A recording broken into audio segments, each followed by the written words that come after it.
আসসালামু আলাইকুম। তো সবাইকে পবিত্র জুমার শুভেচ্ছা এবং মাহে রমজানের অগ্রিম শুভেচ্ছা। তো বছরে 12টি মাসের ভিতরে সর্বোত্তম মাস হচ্ছে রমজান মাস।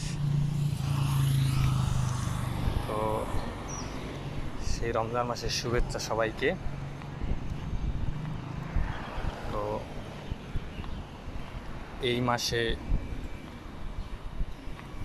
মুসলিমদের জন্য একটু কঠিন নিয়ম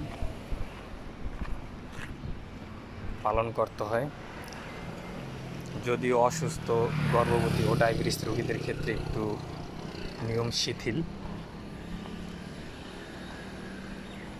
তো সেই সুপক্ষে সবাইকে জানাই অগ্রিম মাহে রমজানের শুভেচ্ছা।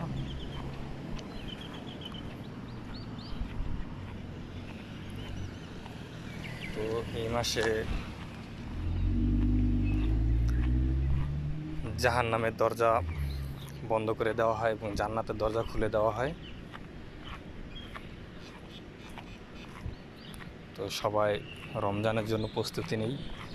যারা সুস্থ আছি রোজা রাখার চেষ্টা করবেন, চেষ্টা কি রোজা রাখবেন, কারণ একটি রোজা চলে গেলে এটা তো আর পাবেন না।